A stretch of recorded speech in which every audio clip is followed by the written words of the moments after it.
문득 이런 생각이 듭니다. 왜 아무도 나를 알아주지 않을까?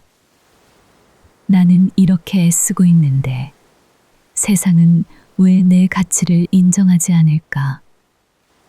직장에서, 가정에서, 인간관계에서 우리는 종종 소외감을 느낍니다. 아무리 노력해도 공허함이 남고 기대했던 인정과 보상을 받지 못할 때 억울함이 밀려옵니다.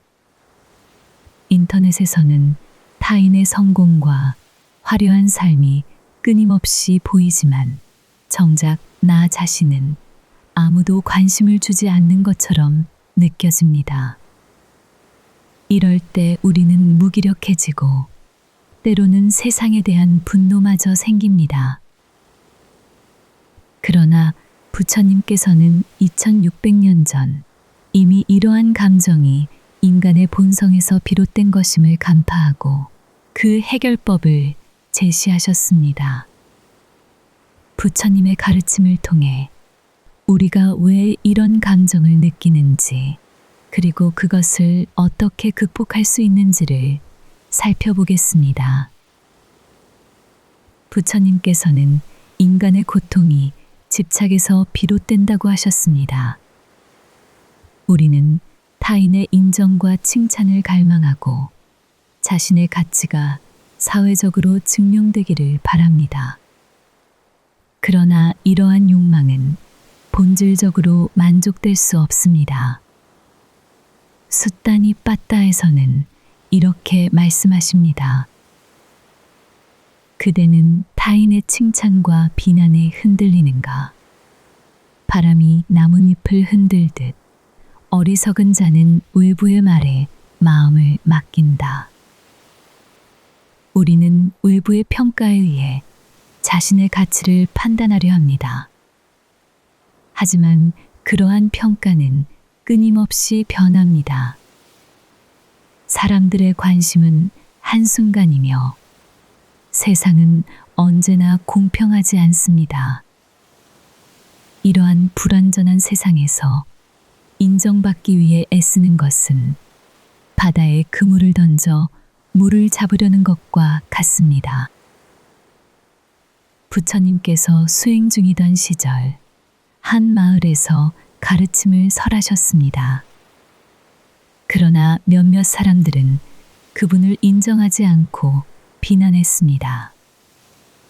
그때 부처님께서는 이렇게 말씀하셨습니다. 만약 어떤 사람이 너에게 선물을 주려 하고 내가 그것을 받지 않는다면 그 선물은 누구의 것이 되겠느냐? 사람들이 대답했습니다. 그 선물을 준 사람의 것이 됩니다. 부처님께서는 미소 지으며 말씀하셨습니다. 마찬가지로 누군가 너를 모욕하거나 비난해도 네가 그것을 받아들이지 않는다면 그것은 그들의 것이 될 뿐이다. 우리는 다른 사람의 평가를 그대로 받아들이고 거기에 자신의 가치를 맞추려 합니다. 하지만 부처님의 가르침은 남이 나를 어떻게 보든 그것은 그들의 몫이며 내가 그것을 받아들이지 않는다면 내 마음은 평온할 수 있다는 것입니다. 부처님께서는 자신이 스스로의 등불이 되라고 말씀하셨습니다. 즉, 남이 나를 어떻게 평가하는지가 중요한 것이 아니라 내가 스스로를 어떻게 바라보는지가 중요하다는 것입니다. 한 제자가 부처님께 물었습니다. 사람들이 저를 알아주지 않습니다. 어떻게 해야 합니까?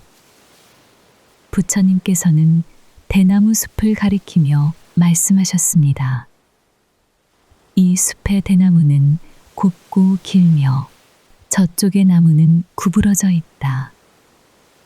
사람들은 고든 대나무를 보며 좋다고 하고 휘어진 나무를 보며 못났다고 한다. 하지만 나무는 그저 자신이 태어난 대로 존재할 뿐이다. 남들의 평가가 너의 본질을 바꿀 수 있겠느냐? 이처럼 우리의 가치는 타인의 평가로 정해지는 것이 아니라 우리가 어떻게 존재하느냐에 달려 있습니다. 부처님께서는 우리가 스스로를 사랑해야 한다고 강조하셨습니다. 숫다니 빠따에서는 이렇게 말씀하십니다. 자기 자신을 진정으로 사랑하는 자는 남을 미워하지 않는다. 우리가 남에게 인정받지 못한다고 느낄 때 그것은 우리가 자기 자신을 온전히 받아들이지 못하기 때문입니다. 내가 지금 이 순간 최선을 다하고 있다면 세상이 알아주지 않아도 괜찮습니다. 중요한 것은 내가 진실한 삶을 살고 있는가 하는 것입니다. 진실된 삶이란 겉으로 드러나는 평가나 세상의 인정에 좌우되지 않고 스스로의 내면에서 우러나오는 진실에 따라 살아가는 삶을 의미합니다. 우리의 삶은 넓고 깊은 바다와 같습니다. 때로는 잔잔하고 평화롭지만 때로는 거센 파도가 몰아치기도 합니다. 세상의 시선과 평가는 마치 바다 표면의 파도와 같습니다. 높이 솟아올라 찬사를 받을 수도 있지만 금세 사라지거나 거친 물살에 휩쓸릴 수도 있습니다. 이러한 겉모습에 집착하며 살아간다면 우리는 끊임없이 변화하는 세상의 평가에 불안해하고 흔들릴 수밖에 없습니다. 하지만 바다의 진정한 모습은 표면의 파도에 있지 않습니다. 깊고 깊은 심연에는 늘 변함없는 물이 존재하며 수많은 생명들이 그 안에서 살아 숨쉬고 있습니다. 진실된 삶 또한 이와 같습니다. 세상의 인정이나 칭찬이라는 얕은 파도에 일희일비하지 않고 자신의 내면 깊숙한 곳에서 끊임없이 샘솟는 진실, 즉 부처님의 가르침에 따라 살아가는 것입니다. 부처님께서는 바른 견해, 바른 생각, 바른 말, 바른 행동, 바른 생활, 바른 노력, 바른 마음 챙김, 바른 집중의 8정도를 통해 진실된 삶의 구체적인 방법을 제시하셨습니다. 이는 겉으로 드러나는 모습이 아니라 우리의 생각과 말, 행동 하나하나가 진실과 자비에 기반해야 함을 의미합니다. 세상이 우리를 알아주지 않더라도 우리가 진실된 삶을 살아간다면 우리의 내면은 깊은 바다처럼 평화로울 것입니다. 겉으로 보이는 결과에 연연하지 않고 스스로의 양심에 따라 올바른 길을 걸어가는 그 자체가 이미 충만하고 가치 있는 삶이기 때문입니다. 마치 깊은 바닷속 물이 겉으로 드러나지 않아도 그 존재 자체로 바다를 이루듯이 우리의 진실된 삶은 세상의 평가와 상관없이 그 자체로 빛나는 가치를 지닙니다. 그러므로 우리는 바다의 심연을 닮아 세상의 얕은 평가에 흔들리지 않고 묵묵히 자신의 길을 걸어가야 합니다. 무소의 뿔처럼 혼자서 가라는 숫다니 빠따의 말처럼 부처님의 가르침이라는 진리 안에서 세상을 살아가야 합니다. 부처님의 가르침이라는 나침반을 따라 내면의 진실이라는 등대를 밝히며 어떤 상황에서도 흔들리지 않는 진실된 삶을 살아가십시오. 그 삶이야말로 진정한 자유와 평화를 가져다 줄 것입니다.